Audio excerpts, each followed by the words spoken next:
Hey, relaxy. This is Sled Shred for the Nintendo Wii, and as the subtitle featuring the Jamaican bobsled team might suggest, this is basically Cool Runnings with motion control. The only difference is that Cool Runnings makes you laugh. Sled Shred makes you sleepy.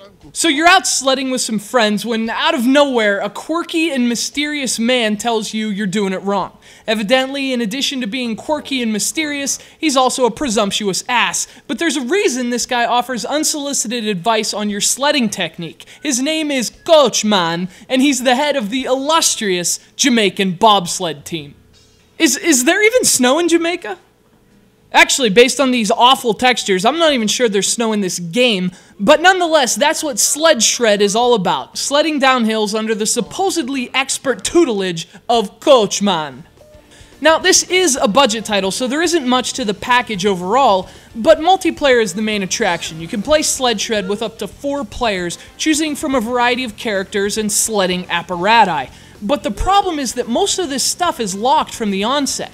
You have to play the single-player mode to open things up for multiplayer, and that's a lot less enjoyable.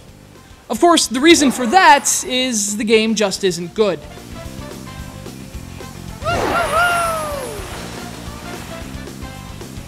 There are only 11 courses in the entire game, and the single-player mode essentially has you replay them over and over.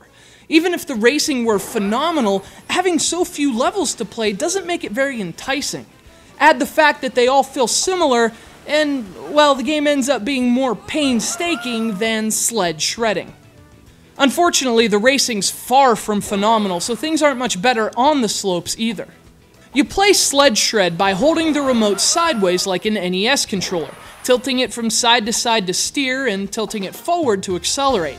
Now, the motion controls aren't terribly unresponsive, but they don't add anything to the experience either. They just sort of feel imprecise, and the gameplay is sort of imprecise as it is. Everything feels loose and floaty, and that only highlights the game's control inadequacies.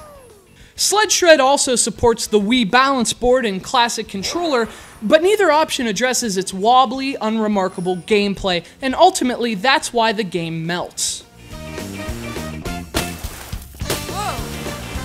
It's clear that this game wants to be Mario Sled Wii. From the controls, to the speed bursts, to the snowballs you can throw at your opponents, it essentially tries to be an affordable, winter-themed racing alternative. And there's nothing wrong with that approach, it's just that sparse content, imprecise gameplay, and frankly a relative lack of character make Sled Shred more a flurry than a blizzard. Mon.